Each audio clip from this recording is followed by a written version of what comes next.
The President has now taken his seat. Let's cross over into the House to hear now what will follow.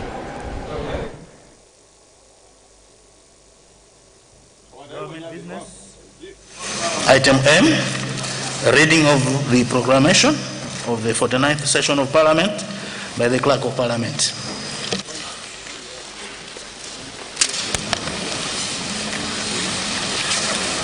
Proclamation under Section 59(1) of the Constitution.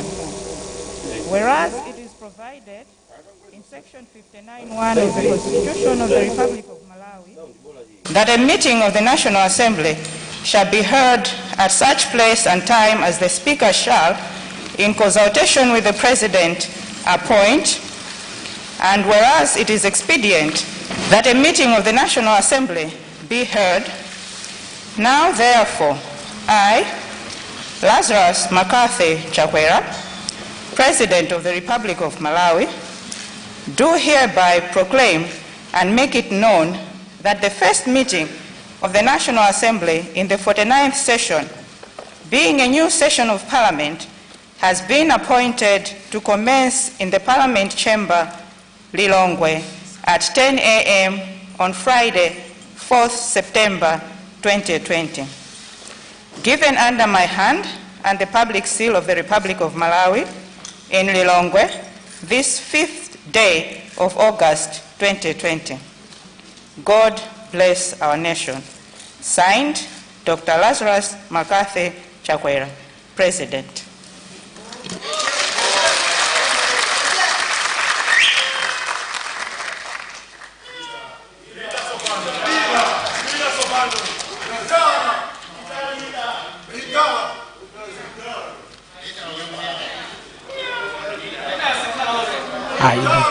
Kuona a leader of the house amene so ali nduna ya zachitetezo amene wanda Richard Chimwendo Banda atenga sopano statement imene itatana kuti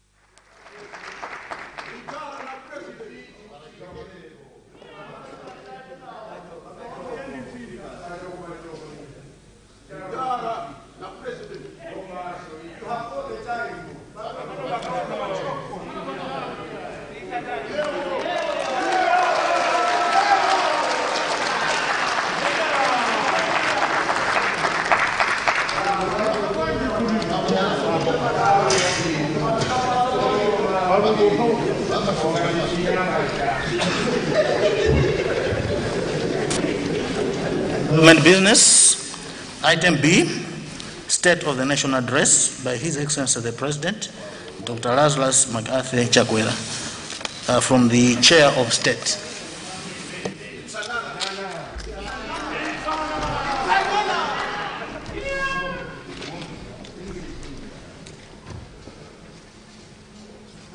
Your Excellency, Madam Monica Chakwera, First Lady of the Republic of Malawi,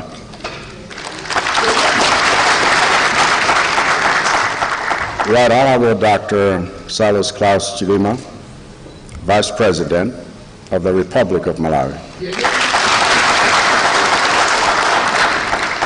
Right Honorable Catherine Gotanha, MP, Speaker of the National Assembly,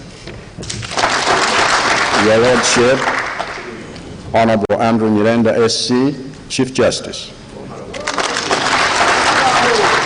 Honorable Deputy Speakers, Honorable Leader of the House, Honorable Cabinet Ministers and Deputy Ministers, Honorable Justices of Appeal and Judges of the High Court, Honorable Leader of Opposition, leaders of political parties represented in Parliament, Honorable Members of Parliament,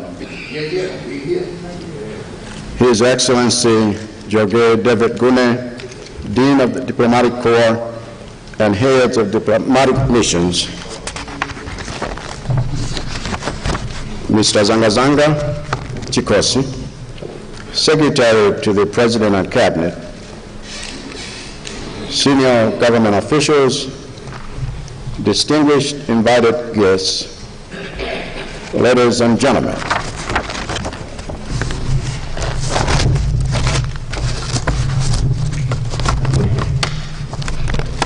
Madam Speaker, Malawi stands in the twilight hours between the receding gloom of a long, dark night and the rising bloom of a new day.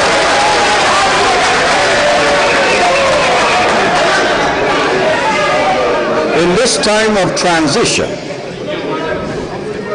the providence of God and the profundity of Malawians have conspired to bestow on me the honor of representing you and this august House with a portrait of the state of our nation. Although I'm no stranger here, having twice graced this body as a legislator, the miracle of my standing here as president is uniquely sobering. It is therefore right for me to express at the outset my thanks to Malawians for the singular honor of choosing me to address this 49th session of their parliament. Madam Speaker, my intent today is to tell you, along with all Malawians represented here, the truth, the whole truth, and nothing but the truth. So help me God.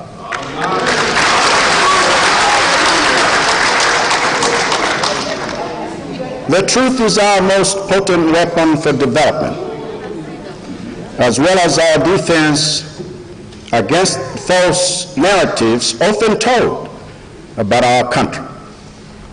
For example, you may have heard it said that Malawi is a poor country, but we must reject this lie. Surely, my country, with $85 million in gold exported to the Middle East every year, is not poor. My country, with a freshwater lake and multiple rivers, capable of generating $100 million a year in revenue, is not poor.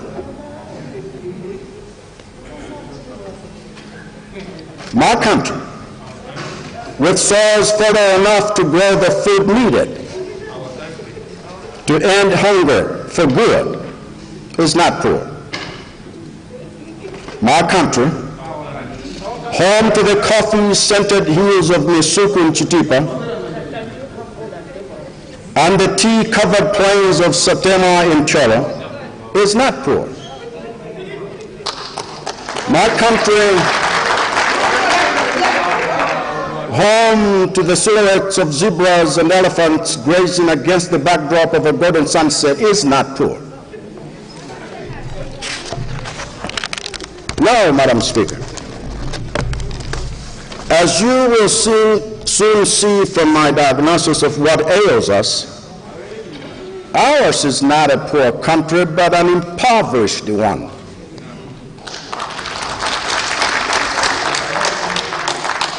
Ours is a country stripped of its God-given wealth and potential by syndicates of people in the public sector who exploit decades of bad government policies and practices to enrich themselves and their private sector accomplices.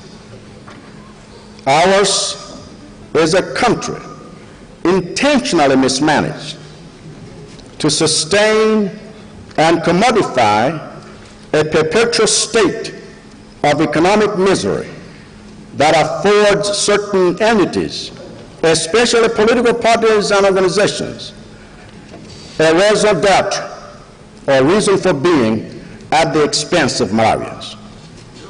In short, the poverty of our people is man-made.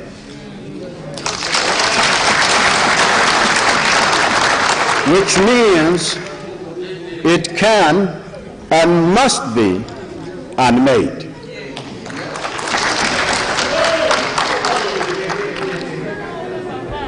In the elections we just had, Malawians showed that they are tired of the human causes of their impoverishment. They are tired of electing people to public office who use public funds for personal enrichment, not public service. They are tired of a civil service overrun by the rabble of unprofessional cronies who are neither civil nor of service. They are tired of parastatals run by incompetent boards and careless executives. They are tired of governance institutions driven by layers of wasteful bureaucracy. They are tired of paying the highest taxes in the SADC region only to see them wasted on pet projects that add no mileage to our pursuit of sustainable development goals. They are tired of parliament sessions that produce budget after budget to pay for status quo without changing it. They are tired of hospitals without care, schools without desks, families without food, roads without tar, homes without electricity, communities without water, courts without justice, crops without markets, markets without capital, skills without jobs, jobs without wages, and wages without value.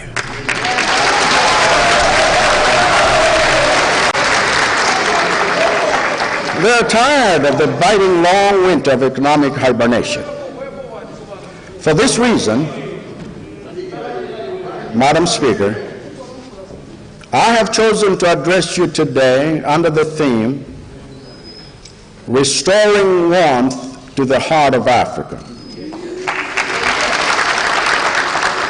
covering my assessment of the state of the Republic, the state of the citizens, the state of the economy, and the state of governance. The state of the Republic. Madam Speaker, the framers of our Constitution conceived the Republic of Malawi as a sovereign state, with the executive, the judiciary, and the legislature as its three arms of government. These arms are meant to have unique functions and complement each other with checks and balances, yet they fail far short of this ideal in practice. By way of diagnosis, my administration believes that the executive is too powerful, the judiciary is too underfunded, the legislature is too subservient, and all three are too corrupt. This is what Malawians elected me. This is what Malawians elected me to correct. The executive. To reform the executive, we have embarked on a full-scale orientation of the public sector to the pillars of my Super High Five agenda. Servant leadership, uniting Malawi, prospering together, ending corruption, and the rule of law. This will happen across the public sector over the next year, beginning with controlling officers, to promote and inculcate the public sector reforms necessary for mindset change and structural reform as a catalyst for achieving sustainable development goals. To fast-track this process, I have already put in place the key performance indicators for ensuring that I and my cabinet embody the Super High Five pillars by our example. As a case in point, my administration will foster a culture of servant leadership within the executive by proposing legislation to reduce those powers of the presidency that stifle development of our human capital, our governing institutions, and our citizens' supremacy. Similarly, to advance our agenda for uniting Malawians, my administration has created the Ministry of Civic Education and National Unity. Through this ministry, my administration is working on establishing the Truth and Reconciliation Commission to complete the task left unfinished by the defunct National Compensation Tribunal. Within this ministry is also the establishment of a Malawi Peace Commission, supported by district peace committees in every district. This bold policy to recover together from the wounds we carry will require plenty of civic education. I am therefore delighted to report that within the past 40 days, the draft National Civic Education Policy has been finalized and is ready to launch. This means the National Peace Policy will be reviewed to align the two. Furthermore, as a government committed to help Malawians prosper together, my administration has a cabinet with the highest representation of women and young people in history. And as a demonstration of my commitment to ending corruption, we are making the Anti-Corruption Bureau fully independent and resourced to investigate and prosecute financial crimes. You will also be pleased to note, Madam Speaker, that in fulfillment of my promise to govern by the rule of law, I will appear before this session of Parliament 3 times to answer members' questions, the only president in Malawi's history to do so as required by the Constitution. In summary, when it comes to the pillars of the Super High Five agenda, we walk the talk. The judiciary. Madam Speaker, before I express my support of the judiciary's reform agenda, I have a request to make of this entire House. Please join me in applauding the justices of the High Court and the Supreme Court for earning Malawi high praise across the globe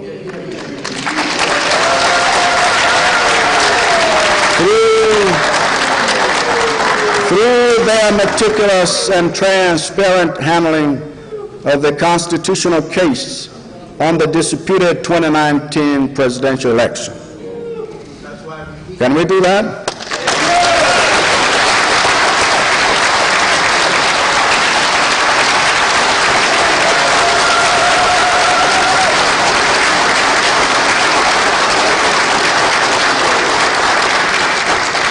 Madam Speaker,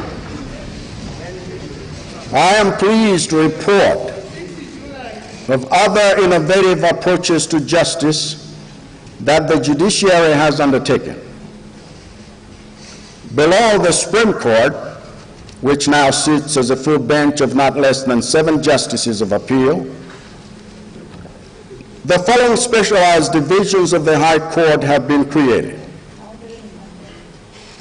the Criminal Division, Civil Division, Commercial Division, and Revenue Division. Consultations are underway to soon establish the Probate and Family Division, as well as the Financial Crimes Division, to fast-track the disposal of corruption cases.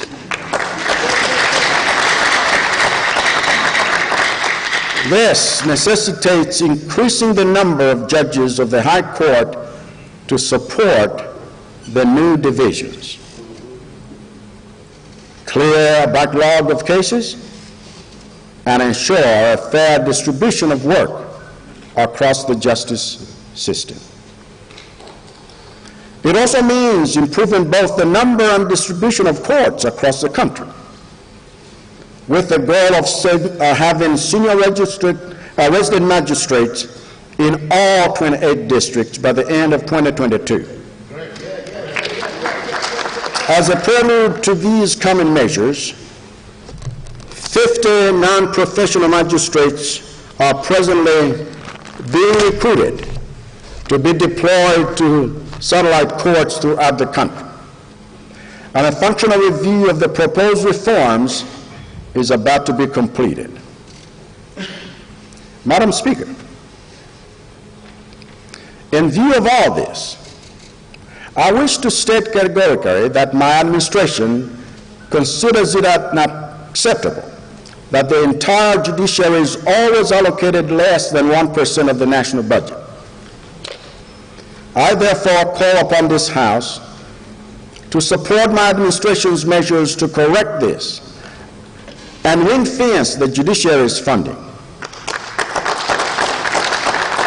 It is not right to expect the judiciary to be at the mercy of the executive for its finances, nor to operate without proper infrastructure, courtrooms, or offices. The judiciary has no opportunity to draft the budget or vote for its passage. So it is incumbent on this House to work with my administration, ensuring that the judiciary, its officers, and its staff are well provided for. There can be no new Malawi unless our courts are able to administer justice without hindrance. All Malawians are equal under the law. So justice must never be the preserve of the rich and powerful. Whether one is a woman, child, person with disabilities, elderly, person with albinism, victim of human trafficking, victim of domestic violence, a refugee, person living with HIV and AIDS, or internally displaced, justice must be accessible in an environment that is safe and free from corruption and intimidation.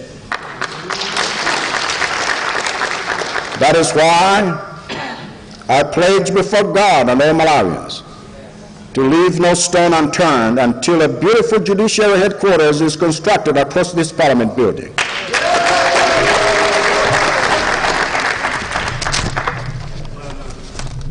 The legislature. Madam Speaker, speaking of Parliament, the legislature has a critical role in consolidating our democracy. Being a House of Representatives, it gives citizens the chance to participate in the governance process.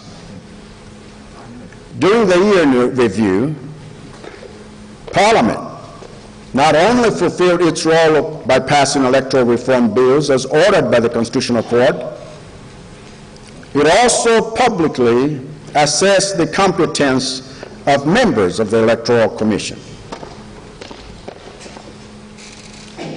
The fact that both acts reached a dead end upon submission to the office of the President justifies my resolve to propose legislative amendments aimed at enhancing Parliament's independence and reducing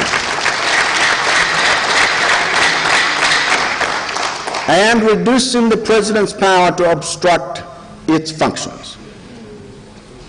Despite all this, I congratulate you for registering the following gains during the difficult period in review.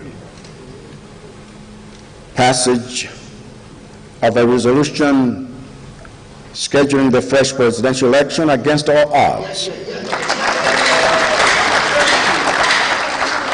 3 plenary meetings which passed, tabled, and adopted several bills. Committee reports, statutory reports, and delegation reports. 38 committee meetings which scrutinized government policies, projects, and expenditure. Operationalizing the Parliamentary Budget Office to provide technical support to members of Parliament. Conducting orientation programs for political leadership in Parliament, and recruiting and training new staff to reduce the number of vacancies and improve service delivery in support of MPs, part of an ongoing effort to fill all vacancies in the year ahead. Madam Speaker, allow me to assure you and the members here of my administration's support in the implementation of the following innovations soon to be undertaken here at Parliament. Thank you. 1. The development of the 2020-2025 Parliament of Malawi Strategic Plan to guide implementation of activities. 2. The automation of both the Hansard transcription system and chamber voting system to address delays. 3. The establishment of Parliament television and radio to improve public access to information about House activities. 4. The construction of new office blocks to increase committee rooms and offices for members of Parliament and staff. And finally, the construction of 193 constituency offices to serve as permanent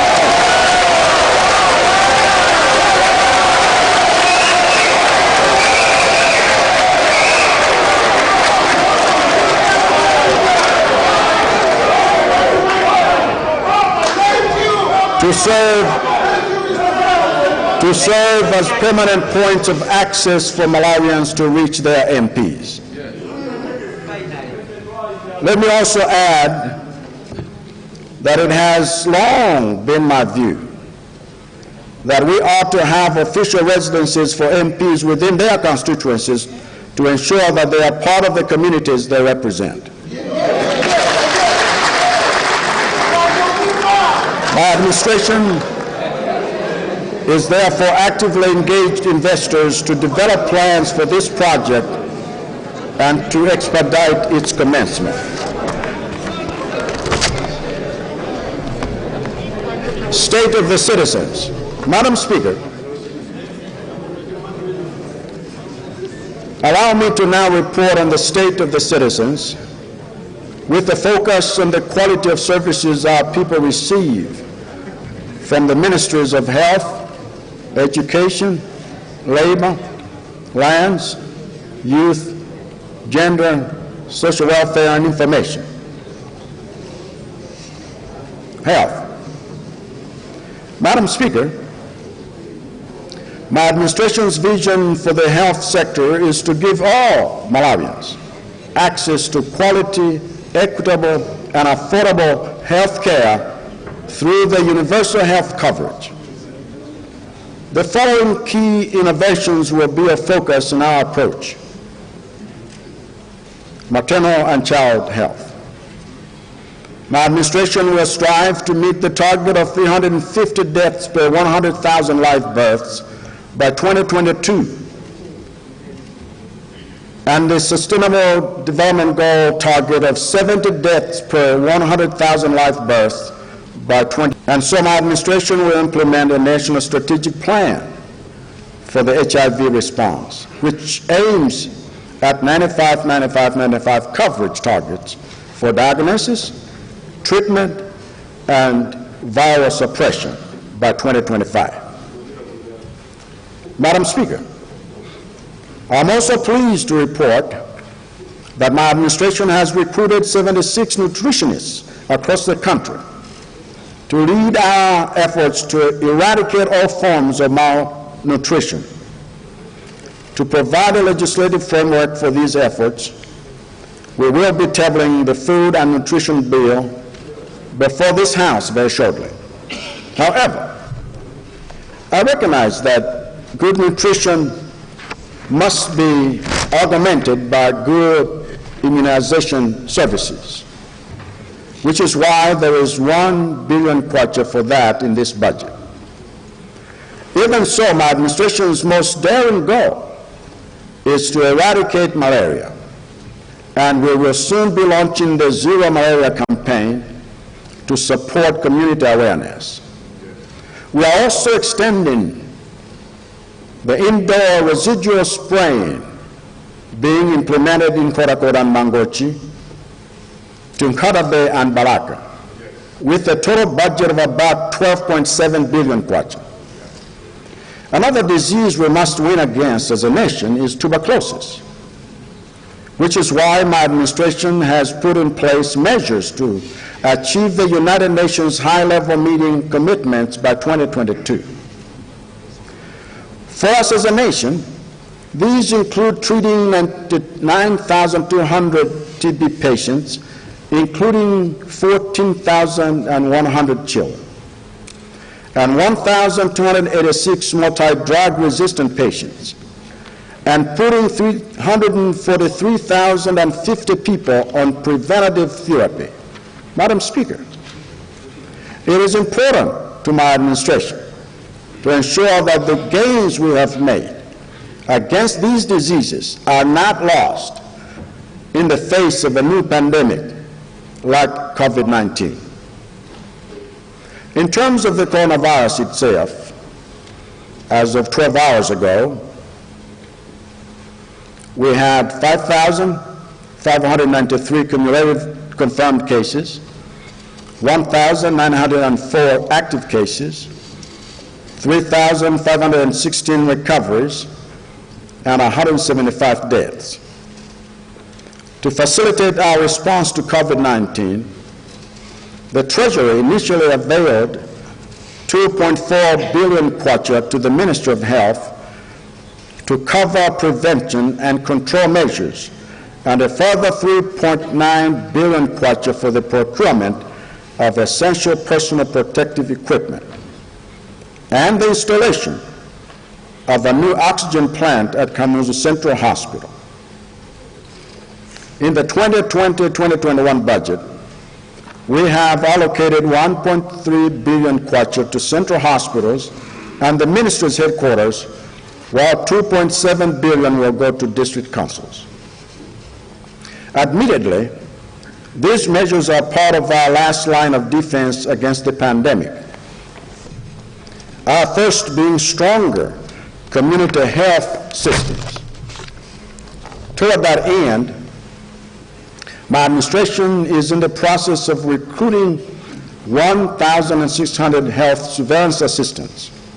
Similarly, we will strengthen community health infrastructure by constructing 900 health posts and accommodation for staff in hard-to-reach areas by 2022, which is one step towards our long-term goal to put health services within walking distance of every Malawian. Education. Madam Speaker, obviously a healthy population by itself is not enough. We must develop the capacity of our citizens by giving them skills that are competitive in this fast-changing world.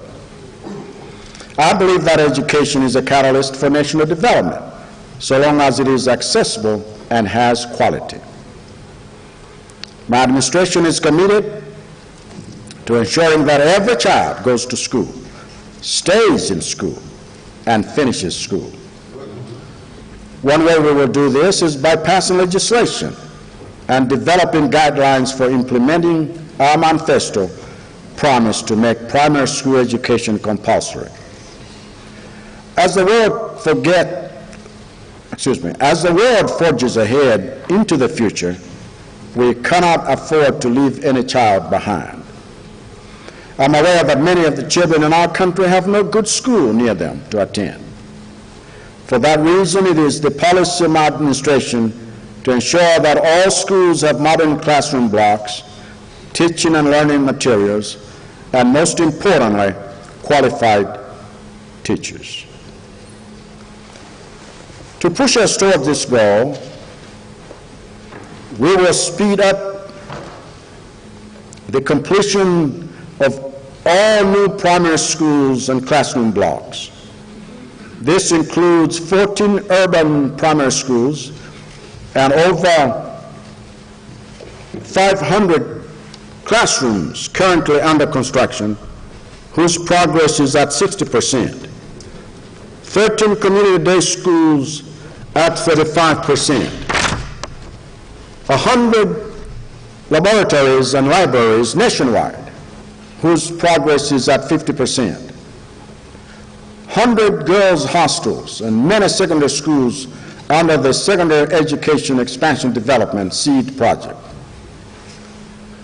Regarding secondary schools in general, our manifesto promised to bring back the junior certificate of examinations. And now that we're here, it will be done. Also promised was the removal of the quota system.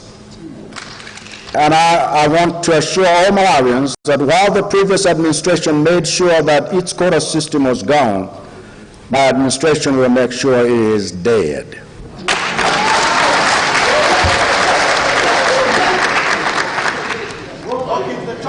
In the area of tertiary education, my administration is assessing funding proposals for the construction of Inauguration University for the study of animal science, as well as the establishment of Kamuzu University of Health Sciences and Malawi University of Business and Applied Sciences. Meanwhile, my administration will increase enrollment in universities from 36,000 in the 2019-2020 academic year to nearly 48,000 in the 2020-2021 academic year. The construction of 3 teacher training colleges for training primary school teachers in Mchinji, Rumpi, and Chikwawa will also be done in this coming year, alongside the Masi College of Education with support from JICA. The training of teachers will also include 200 special needs teachers at Machinga Teacher Training College.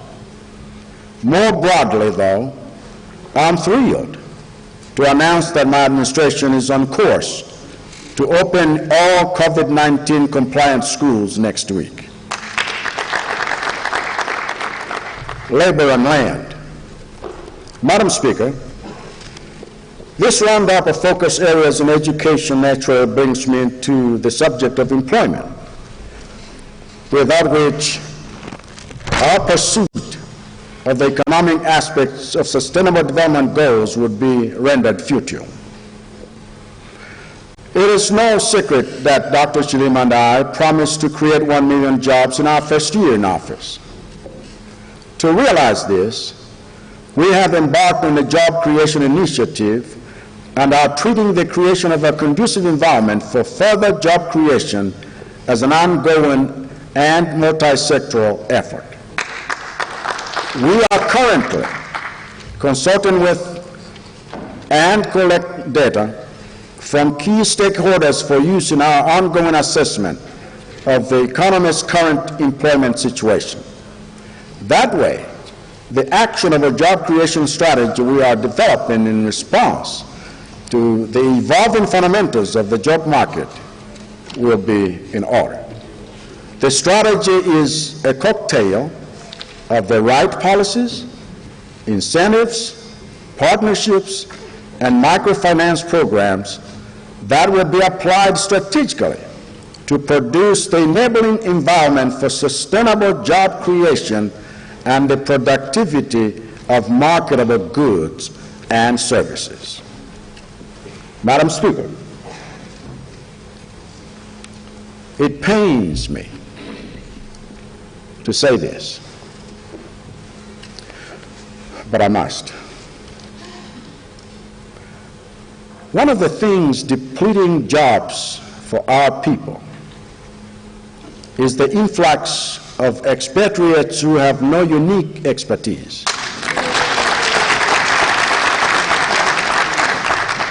Although we already have laws prescribing this, the institutions mandated to enforce those laws have largely failed to do so. In many cases, we have expatriates doing things dissimilar to what they indicated on their first entry. As a nation, we must welcome experts from all over the world, but we must never allow our hospitality to be used in a way that disadvantages our own citizens.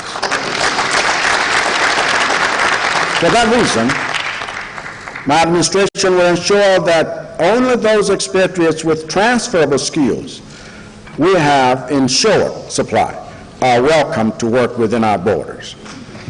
The point here is to ensure that what jobs we create for our citizens are not free for all, for that defeats the purpose of this project. The same principle applies to issues of land. Madam Speaker, our land must be protected and utilized to benefit our people. With this understanding, my administration is rolling out land reforms which will be piloted in 8 districts for study before the nationalization of the same. In addition, my administration is committed to reforming the management of land records through the Land Information Management System and the decentralization of land administration to the district level. Madam Speaker, I want to be clear. The sale and acquisition of land by administration is fully aware of the various cases of land disputes and encroachment.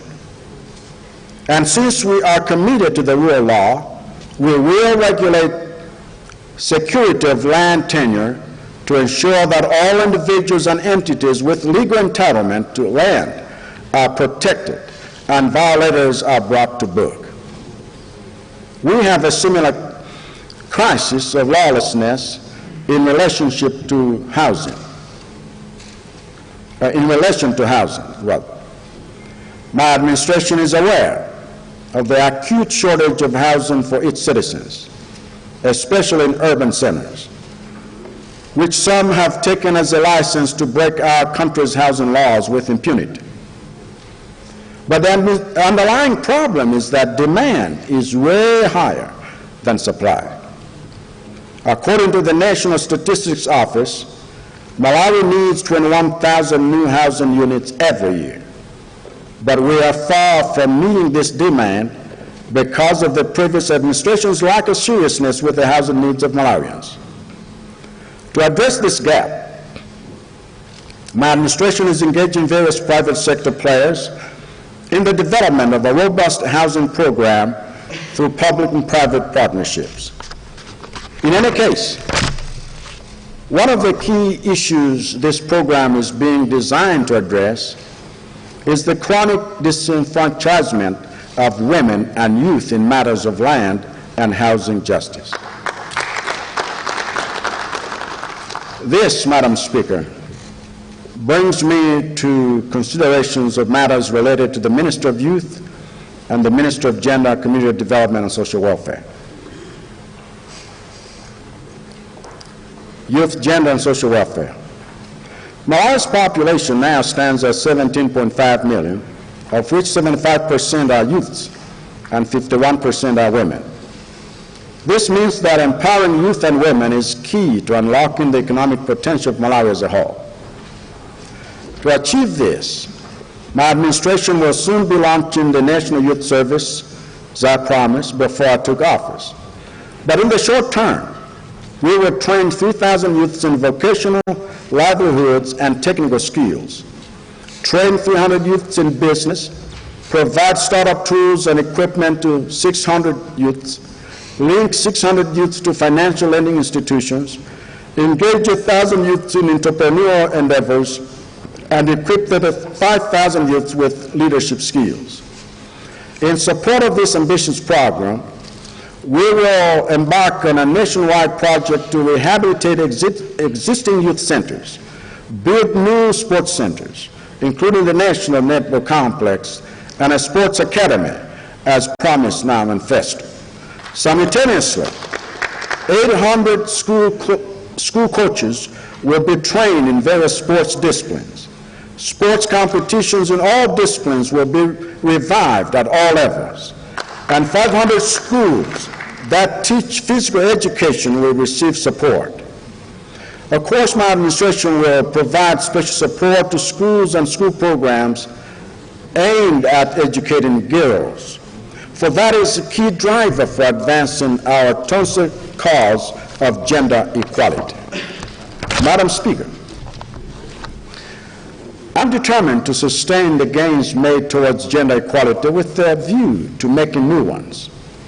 This budget, for example, includes funding for the formulation of women business groups, advocacy for implementation of gender quotas, dissemination of gender laws, development of report on the Convention on the Elimination of All Forms of Discrimination Against Women, CEDAW, and the review of the National Plan of Action for combating gender-based violence.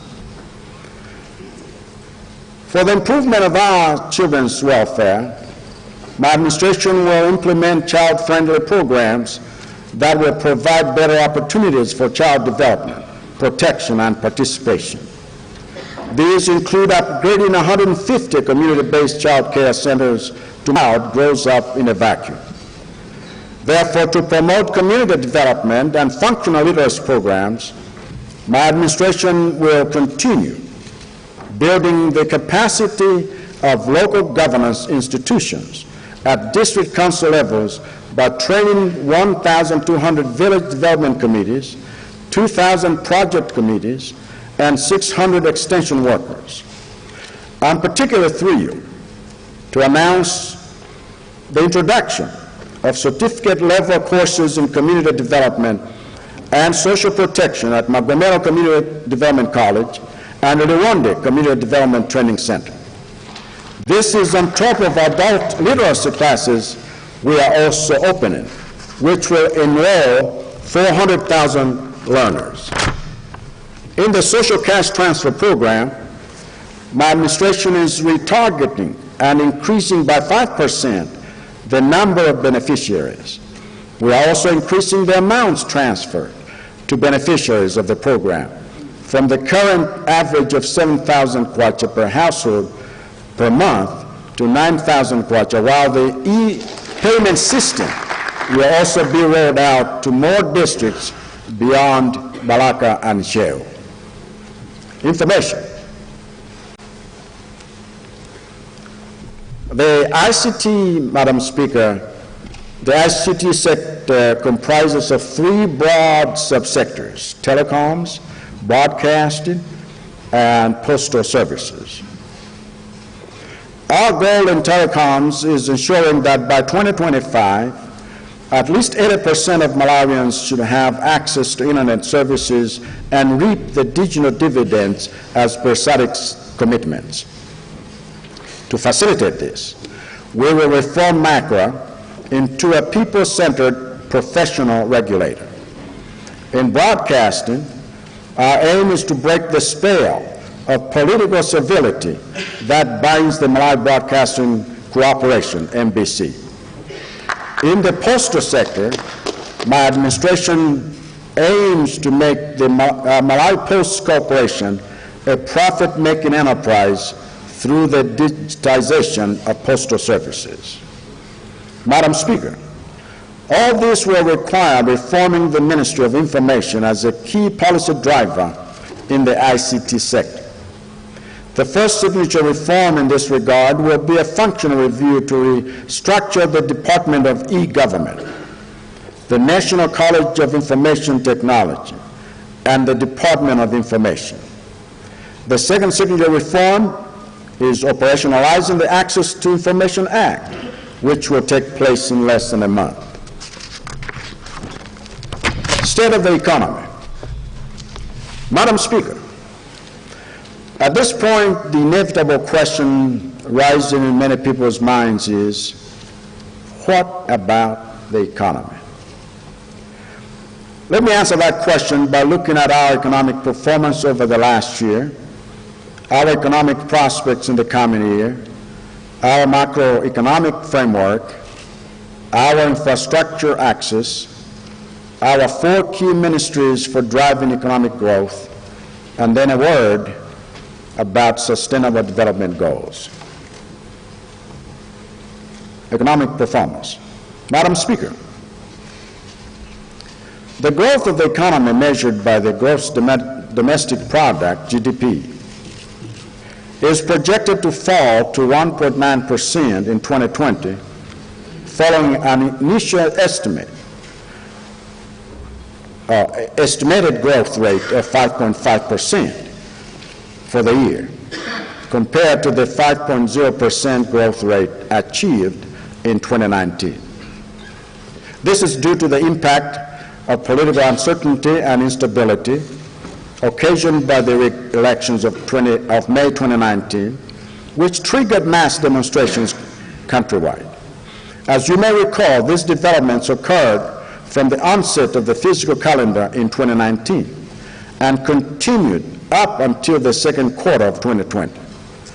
In the middle of it all, the economy was hit by COVID-19 and the shock of local and global containment measures. Predictably, the inflation rate has been declining, with headline inflation decelerating to an average of 8.9% in the second quarter of 2020, mainly due to the decline in food inflation after the improved maize production in the 2019-2020 agricultural season. Subdued industrial demand for maize due to COVID-19 restrictions, declining domestic fuel pump prices, and stable exchange rates also assisted in bringing down the inflation rate. Annual inflation is projected to average 9.8% for the year 2020 on account of lower growth projections. Madam Speaker, allow me to say a word about fiscal performance. The 2019-2020 fiscal year had a revenue of 1.527 trillion kwacha against a total expenditure of 1.841 trillion kwacha, which means the year ended with an estimated deficit of 315 billion kwacha. This deficit was financed in large part by domestic borrowing, which crowded out private sector from accessing financial resources for productive purposes. Furthermore, there are arrears amounting to 169.4 billion kwacha, originating from unpaid, which the previous administration used to stifle private sector growth and the health of parastatal utility companies. It is therefore not surprising that unemployment in this country has reached an unacceptable levels, and that government has become the source of temporary jobs for fresh graduates in the form of internships. When private sector operators and utility parastatals are constrained in this fashion, they cannot expand. Neither can they create new businesses, which should ordinarily be the principal sources of sustainable jobs for fresh graduates. Madam Speaker, cumulative public debt has resulted in total public debt stock of 4.1 trillion kwacha as at the end of June 2020, which is 59% of normal GDP. Of major concern is that 57.3% of this total debt stock is domestic, representing 33% of GDP. In the past year alone, public debt increased by 430 billion kwacha. This position has resulted in interest charges reaching the region of 36.6% of GDP. In other words, for every 100 kwacha we generate, 36 kwacha 60 tambala is used to pay interest on the debt we have accumulated, excluding repayment of the actual loan. Madam Speaker, by the end of June 2020, the country's trade deficit stood at $887.98 million US dollars, which is an increase of 9.5% over the past year. What this means is that the country imported more goods and services than what we exported by this amount. Clearly, there have not been appropriate policies to support the growth and diversification of exports. The foreign exchange that we use to import these goods and services almost exclusively came from donors in various forms, at the expense of providing the necessary support to existing and potential exporters. The foreign exchange position at the end of June was adequate at 3.27 months of import cover, but this is hardly a consolation. Considering that the number of tourists visiting Malawi has dropped due to international travel restrictions, we need greater cover. Economic prospects for the year 2020-2021. Madam Speaker, the success of Malawi's economy going forward will be anchored on solid institutional foundation. We will not tolerate corruption, nor will we interfere in the affairs of institutions fighting corruption. We will observe the rule of law in order to provide predictability of the political and economic environment. We will provide the necessary security to all residents, be they natural or corporate persons. We will empower institutions of economic governance to service the needs of investors and all manner of business people and the general populace. We will continuously carry out public sector reforms in order to reorient public officers' approach to work when offering service to the public. We will demand accountability by all public service position holders to get the maximum value from them. We will do this because we love our country and wish to restore confidence in our citizens, but also to give confidence to investors, both existing and prospective. My administration is aware that there are some investment opportunities that may appear to be high risk, and yet their returns to the economy are also high because they have potential for employment and new industry creation, new product generation, and technological upgrading. My administration will not hesitate to lead the way in such instances. In some cases, we will work alongside private sector, and in other cases, we will work alone as trailblazers without taking opportunities away from the private sector. This is what we mean by a developmental state. Macroeconomic framework. Madam Speaker, my administration will maintain macroeconomic, fiscal, and budget stability to not nullify any hope of interference. Infrastructure access. Madam Speaker, following on from this, we will catalyze domestic and external economic integration through improved infrastructure development. Central to achieving this is providing electricity for industry and commercial purposes, for industrial and commercial purposes, and road network to provide access to input and output markets. Currently, only 18% of Malawians have access to electricity, while an estimated 80% of the country's roads remain unpaved. This travesty has been happening at a time the rest of the world is making phenomenal advances in transportation, especially rail, neglected by the previous administration to favor politically connected transporters. My administration is bringing rail back. Our intervention to cut the power deficit will be to work with the Mozambican authorities to ensure that the deadline for connecting to their electricity grid in 2022 is not missed.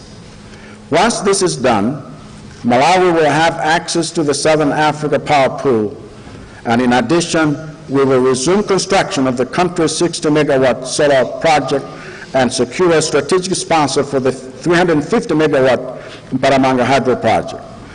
We are also concluding independent power producer agreements which will open the sector to private investors, which will require new leadership at ESCOM to facilitate such reforms as new tariff structures that reflect market realities. We will, in addition, revisit many of the existing energy contracts and petroleum production sharing agreements in line with the law, ending those that are economically unsustainable and signed under questionable terms during the previous administration. In agriculture, Madam Speaker, agriculture has been the lifeblood of Malawi economy for a long time. The sector, however, can benefit dramatically from a series of reforms. It must become easier to trade within and across borders. Export restrictions without consultation must come to an end. The gazetting of the regulations under the New Control of Goods Act is a step in the right direction. We will put in place deliberate policies to make Aardmark functional again. Smallholder farmers must be able to export through corporations that aggregate their produce. Aardmark should be able to play a very fundamental role in this respect. Productivity in the agricultural sector lags far behind when we consider that our 80% of the population engaged in the agricultural sector contributes only 30% of gross domestic product. Starting from this year, my administration will introduce the Affordable Inputs Program, AIP, through which about 4.3 million smallholder farmers will access affordable inputs, including fertilizer, at 4,495 kwacha per 50 kilogram bag.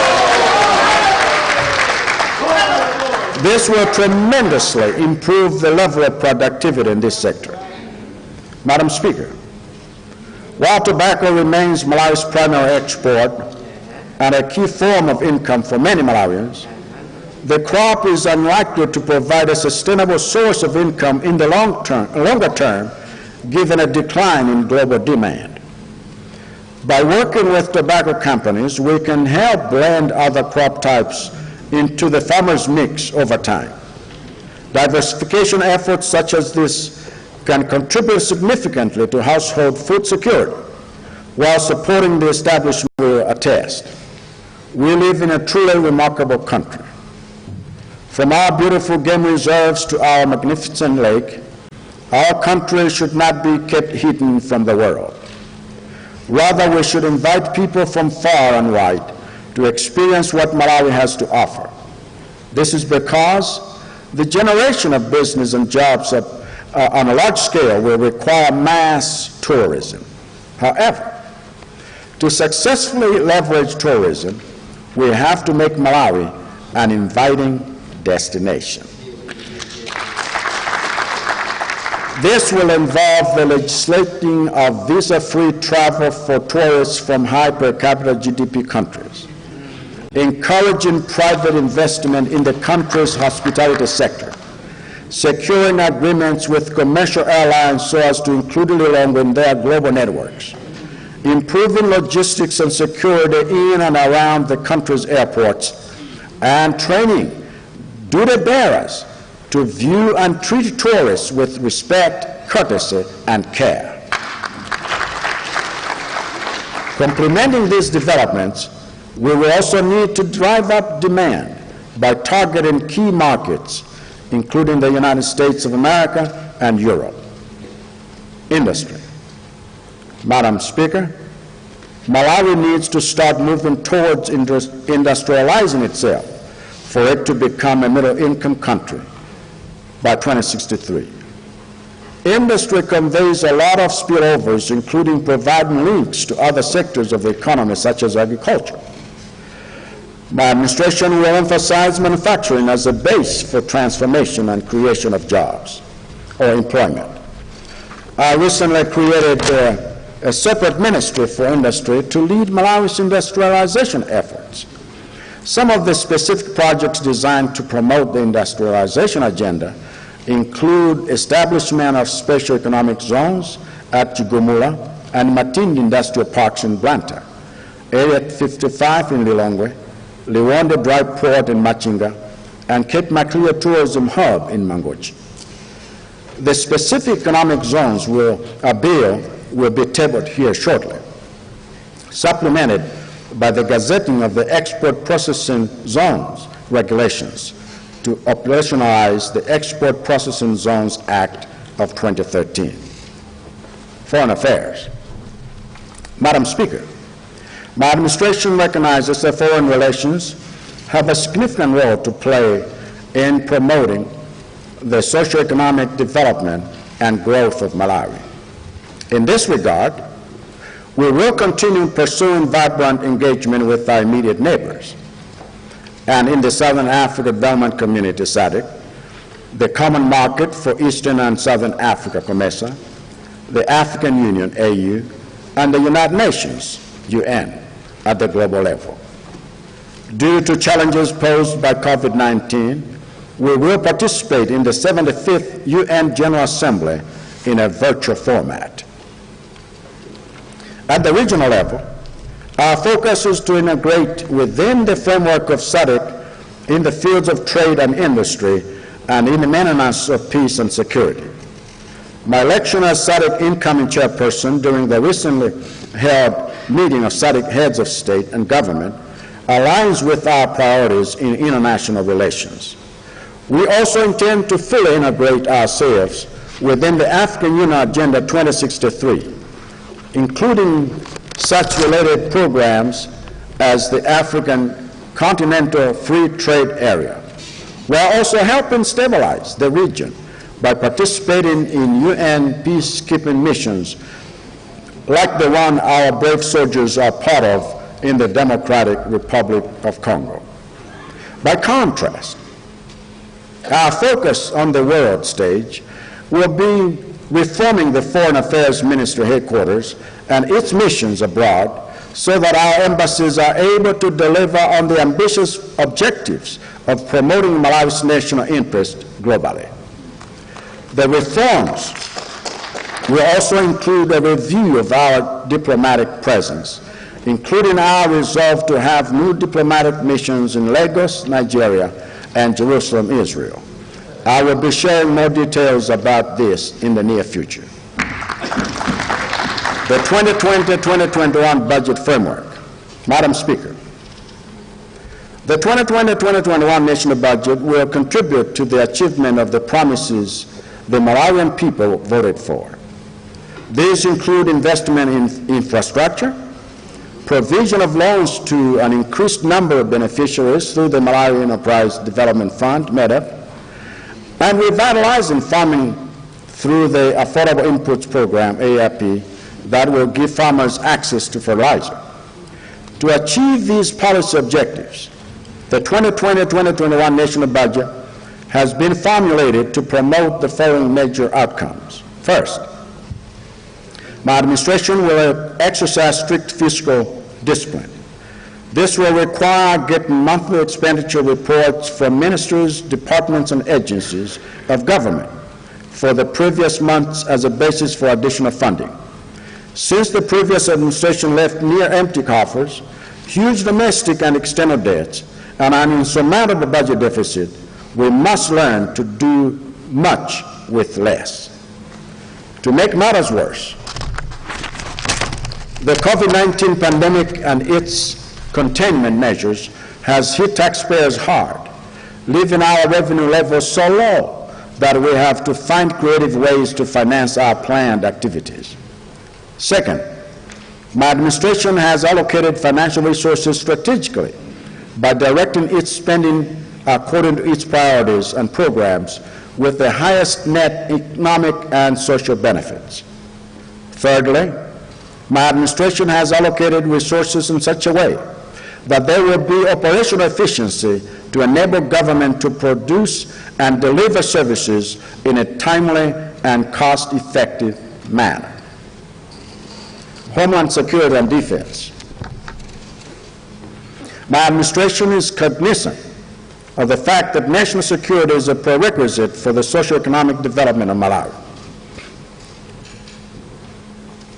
It is only when Malawi is secure that investors, both foreign and local, can have the confidence to invest in this country. To show my commitment to internal security, I recently redeployed General Vincent Mundu as commander of the Malawi Defense Force, but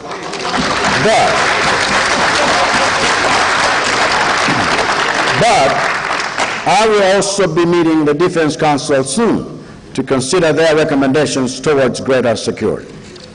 The following are additional measures in the coming year to strengthen our military. 1, rehabilitation and construction of houses and apartments for our men and women in uniform. Construction of the state-of-the-art military referral hospital in Area 35, Milong. Finalizing the rehabilitation of roads within Kobe Barracks in Zomba. Rehabilitation of Kobe Barracks office structures and formulation of the National Service Policy and the completion of the defense policy. Other security considerations high on my agenda include the humane custody of prisoners, management of refugees, and promotion of safe and orderly migration. The Malawi Police Service, MPS, is key in this, but that means the historic abuse of its officers must end. The death of precious lives, both for civilians and officers, incidences of sexual violations, physical assault and use of excessive force over inmates, women and girls, within or outside police premises, which have been reported against police officers, create an environment that is unsafe for both police officers and citizens. To restore the dignity of the police uniform in the eyes of the public, my administration will fast-track the implementation of the Malawi Police Service Functional Review Report to address investigation, prosecution, and public order competency needs. During the 2019-2020 fiscal year, the prison services managed to successfully undertake a functional review, which will soon necessitate changing of the department from a prison service to a correctional service. This change will bring reforms such as the introduction of a parole system that allows well-behaved inmates to be released early. The department has also constructed 20 modern staff houses in Zomba, as well as a 120-bed cell block in Kotakota and a gazetted halfway house in Baraka. During the 2020-2021 fiscal year, my administration will continue ensuring that prison services meet international standards by, among others, expanding crop and livestock prison agriculture to ensure food sufficiency in our prisons, expanding mechanized irrigation farming in prison farms to ensure food sufficiency, constructing additional cell blocks in prisons to decongest them, and continuing rehabilitation, vocational and correctional programs to ensure smooth reintegration of prisoners to their communities once released. In the Department of Immigration and Citizenship Services, the following achievements have been registered.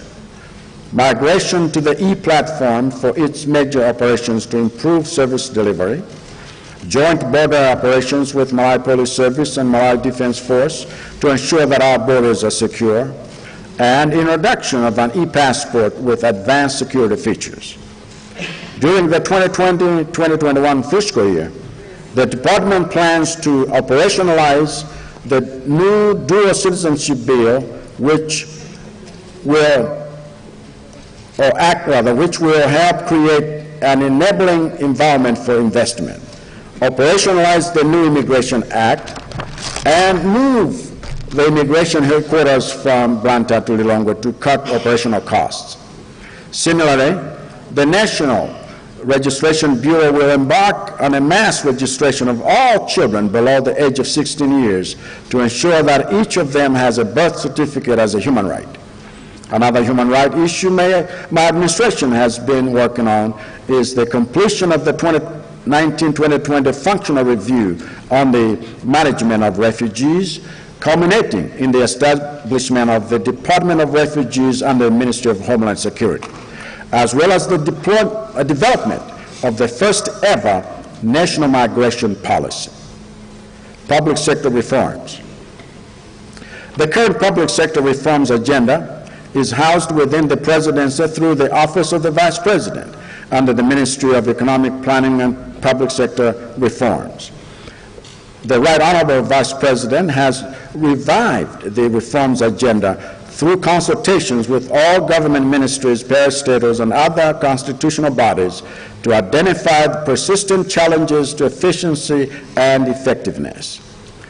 In the remainder of this year, the reforms will continue to implement the following major activities. 1, enacting and developing reform laws and policies, training all public servants on the Malawi National Public Sector Reforms Policy and the Malawi Public Service Management Policy, and thirdly, initiating and implementing reforms in constitutional bodies.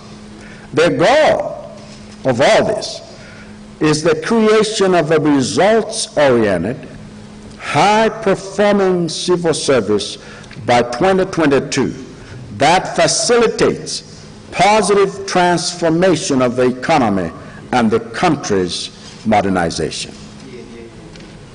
Local government and rural development.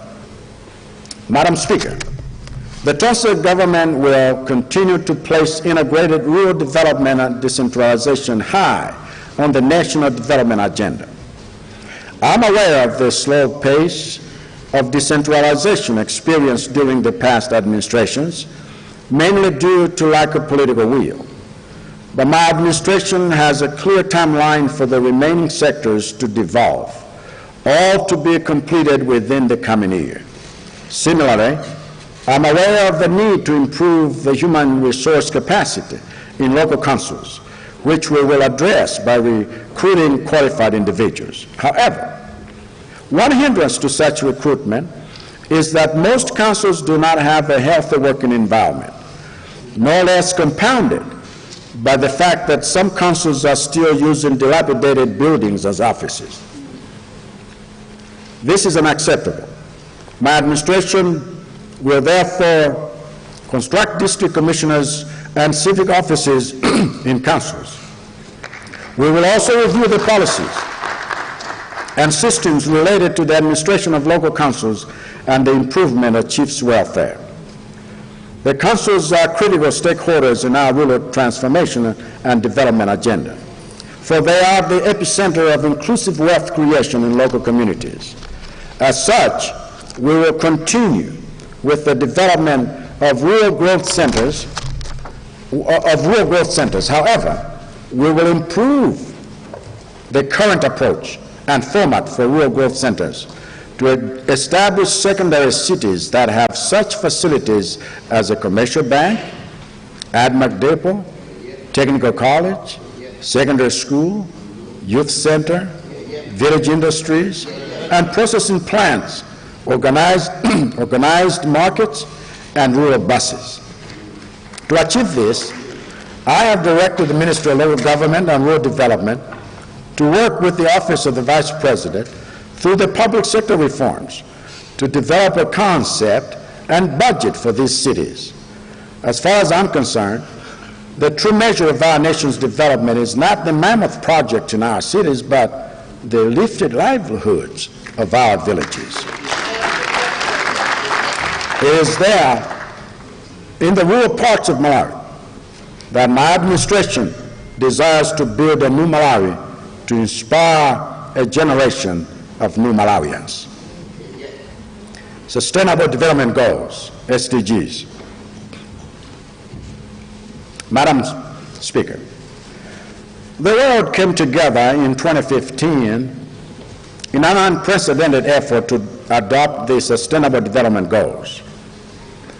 The world agreed to end hunger, to end poverty, and that prevention and treatment of measles, malaria, and TB is possible, that we can break the cycle of poverty, and that our people can rise to prosperity, and that investment in public health can work. The SDGs, just like the African Union's Agenda 2063, are detailed blueprints for delivering to our people the future they deserve. The ambitious goals represent real, tangible progress in the well-being of our people, reflected in improvements to health, economic opportunity, gender parity, and environmental protection.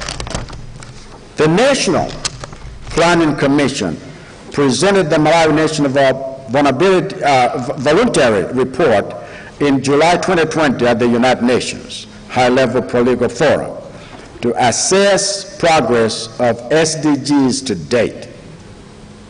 However, Malawi is not on track to meet the goals.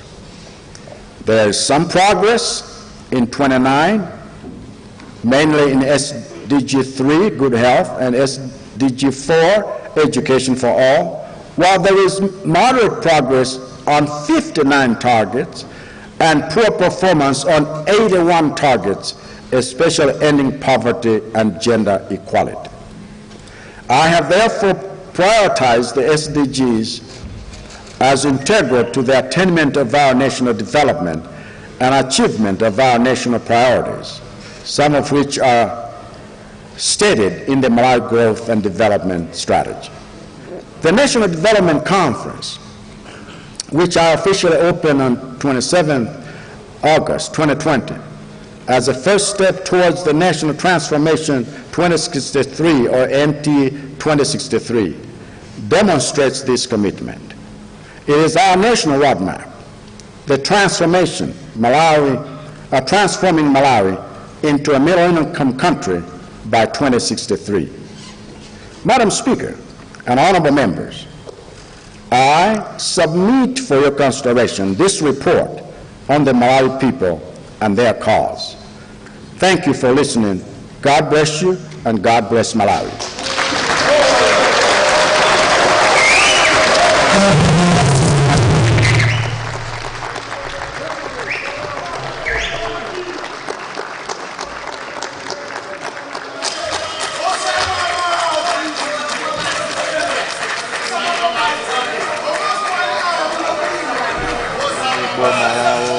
lakhonza makamaka chaka chino cha 2020 kufikiratu chaka cha 2021. Ndiye mukuyamba kuyankhula kwawo anafotokoza kuti ngakhale dziko la Malawi limaoneka ngati dziko losauka, komatu dzikoli silosauka yayi. Iwo anena kuti dzikoli limaoneka ngati losauka chifukwa chokuti linachita kusaukitsidwa ndi anthu ena opanda chilungamo amene analiberapo zinthu zina, ndipo iwo abwera kudzapanga ndithu restore zinthu zimenezi. Kuyankhula kwawo anakupanga theme restoring warmth to the heart of Africa. Paja dziko la Malawi limatchulidwatu kuti the warm heart of Africa, koma amene amanenera achakwera kunena kuti kutenthako inde kufundako kwa mu warm heart of Africa kunakhala ngati kwacheperako, ndiye nkofunika kwambiri kuti abweretse kufunda mu warm heart of Africa, dziko limeneli, dziko la Malawi. Iwonso anafotokoza kunena kuti Amalawi atopa, Amalawi atopa ndi zinthu zosiyanasiyana. Amalawi atopa kukhala mu dziko lakatangale. Amalawi akuti atopa kukhala ndi makhoti amene sakupereka chilungamo. Amalawi atopa kukhala mu nyumba zopanda magetsi. Amalawi atopa ndithu kumakhala ndi mipope ya madzi omwe madzi osatuluka. Ndi anakufotokozapo zinthu zosiyanasiyana nkhani zake nkumatero. Iwo anena kuti nkofunika kwambiri kuti dziko la Malawi Malawi aliyense atengepo mbali makamaka poonetsetsa zikuyenda moyenera. Ndikayang'ana kunjaku ndikuona kuti iyayi akuluakulu akukonzekera ndithu kuti kukhoza malo amene mtsogoleri wa dziko lino akuyenera ndithu kudzatolesapo chithunzi. Anakambapo za magawo ambiri achakwera makamaka ofuna kuonetsetsa kuti zinthu zibwerenso mchimake.